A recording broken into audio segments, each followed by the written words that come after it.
Buenas tardes a todos. La tarde de hoy hablaré acerca del contexto teórico organizacional, teniendo como referencia el desarrollo del pensamiento administrativo, así como de diversas teorías organizacionales y el uso de la inteligencia artificial y otras tecnologías en el ámbito organizacional. Comenzando por un concepto sumamente importante en el ámbito de las organizaciones, que es la estructura organizacional. Esta ha ido evolucionando a lo largo de la historia.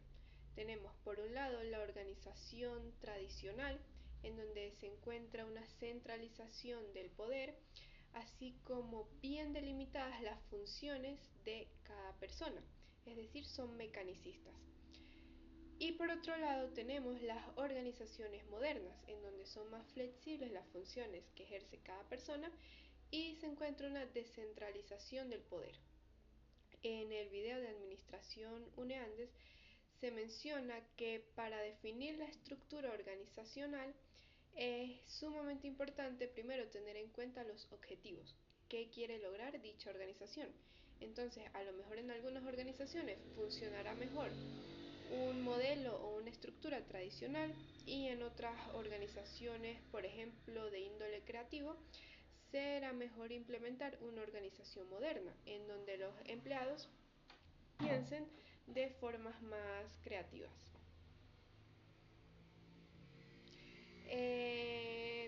El estudio de las organizaciones está íntimamente relacionado con el desarrollo del pensamiento administrativo. En un artículo denominado Desarrollo Productivo y Pensamiento Administrativo, se define a la administración como el conjunto de conocimientos sistemáticos y herramientas que contribuyen a la organización a operar de la mejor forma, es decir, a mejorar su funcionamiento. A lo largo de la historia, diversos hitos han contribuido a desarrollar este pensamiento administrativo. Tenemos, por ejemplo, que en la antigua Grecia Sócrates hablaba de un universalismo en esto del pensamiento administrativo, ya que consideraba que si cada individuo era capaz de dirigir o administrar una familia, también era capaz de dirigir o administrar asuntos públicos. La única diferencia entre ambos es que este último era una empresa más grande. Sin embargo, la primera institución en aplicar modelos administrativos fue la Iglesia Católica, esto debido a su complejidad y tamaño. Implementó, por ejemplo, la jerarquización de funciones y responsabilidades en la burocracia eclesiástica, así como también métodos de control financiero. Por otro lado, se tiene que el pensamiento administrativo, como lo conocemos hoy día, se consolidó debido al desarrollo del sistema manufacturero durante la Revolución Industrial. Entonces surgen conceptos como productor y consumidor, o también se empiezan a implementar contratos hacia familias que cumplían con ciertas labores, primero en sus casas y luego se trasladaron a ciertas fábricas en donde se hablaba de patrones y empleados.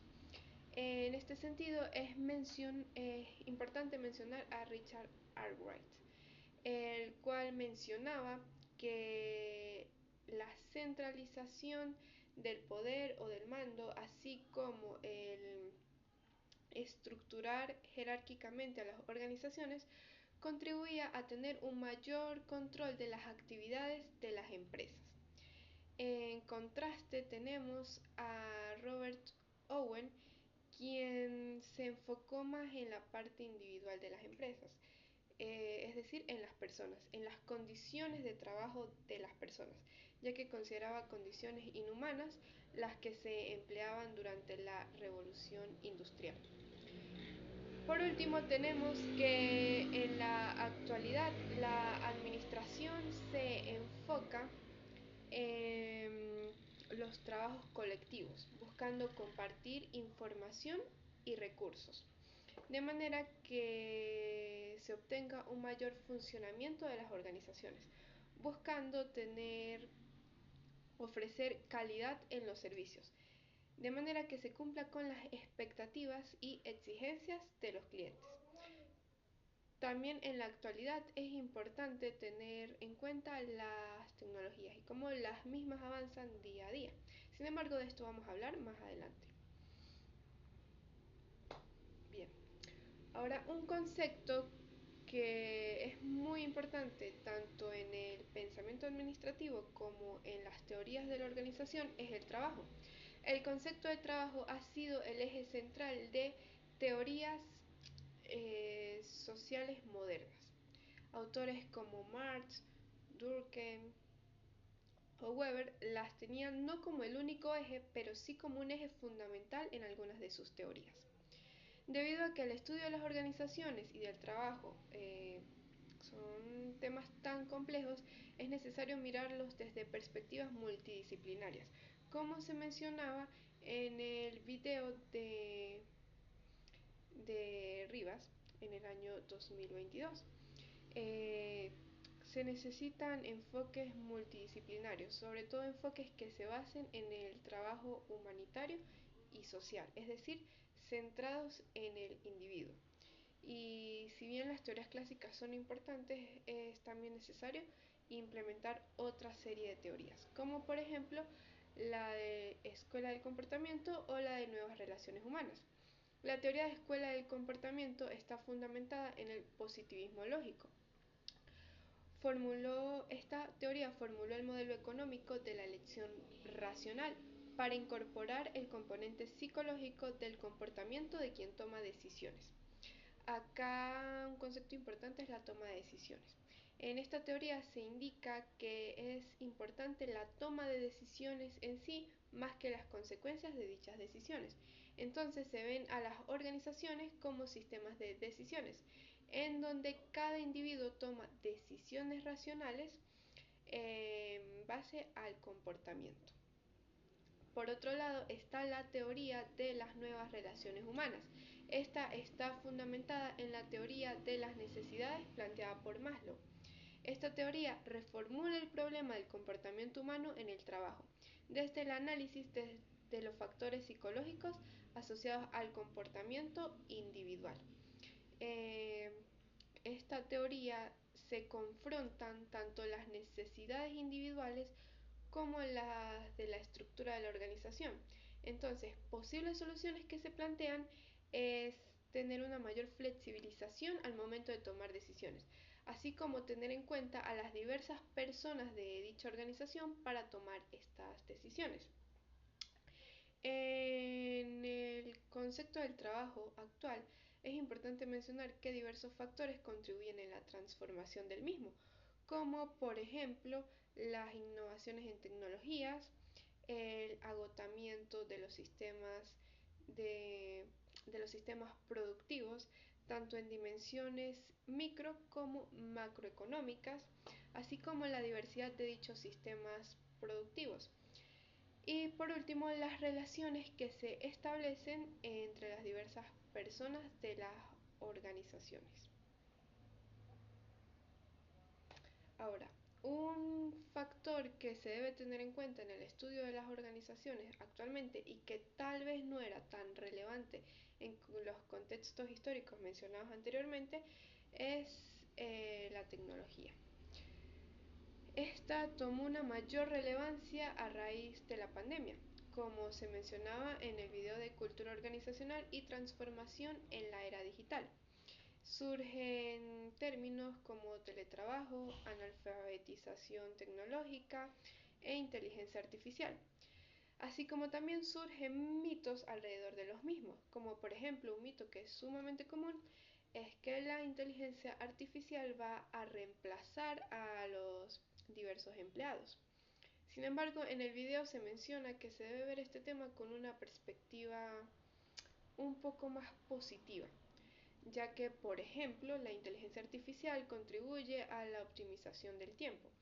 Tareas más automatizadas, más mecánicas, pueden ser realizadas por la inteligencia artificial, mientras que el personal se puede enfocar en otros temas como pueden ser las dinámicas personales.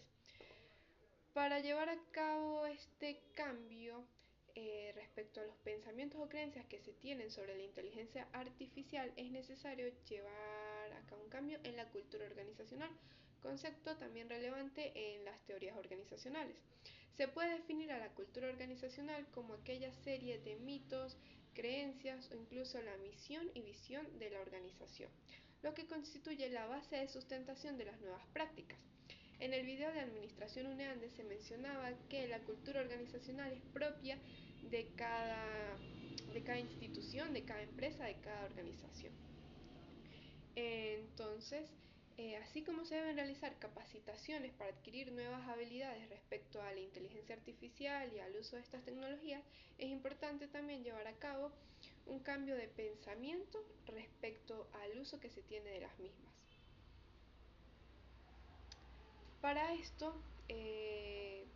se propone el modelo de Kotter, un modelo organizacional que se utiliza para implementar cambios que perduren en el tiempo en las organizaciones. Este modelo es también mencionado en el video de Administración UNEANDE. Este modelo consta de 8 pasos. En primer lugar, crear un sentido de urgencia, es decir, que las personas que forman parte de la organización noten que es necesario llevar a cabo un cambio. En segundo lugar, reunir un equipo que cuente con ciertas habilidades y que cuente con la facilidad de hacer o la posibilidad de hacer que estos cambios sean llevados a cabo en la organización, por ejemplo, a los gerentes o a los líderes. En tercer lugar, desarrollar la visión y estrategia, y en cuarto lugar, comunicar dichas estrategias y dichas visiones. Es sumamente importante que todas las personas que hacen vida en la organización tengan conocimiento de los cambios que se van a llevar a cabo y qué estrategias se van a implementar para que dichos cambios se puedan lograr. El quinto paso es eliminar los obstáculos. El sexto paso es establecer objetivos a corto plazo. Y de nuevo es importante comunicar tanto los objetivos como los resultados de los mismos. El séptimo paso es mantener el cambio, estrechamente relacionado con el octavo paso, que es hacer que el cambio perdure, instaurando nuevos hábitos. En este caso sería instaurando nuevas creencias sobre el uso de la tecnología en las organizaciones. Para finalizar, entonces, se tiene que el pensamiento administrativo y sus métodos contribuyó en el estudio en el estudio científico de las organizaciones. En un principio con empresas e instituciones públicas, pero esto se ha ampliado a diversas organizaciones. También es importante mencionar que la inteligencia artificial es un tema que va avanzando día a día, por lo cual es importante capacitarse, cambiar las creencias y de una u otra forma implementarlas en las organizaciones. Muchas gracias.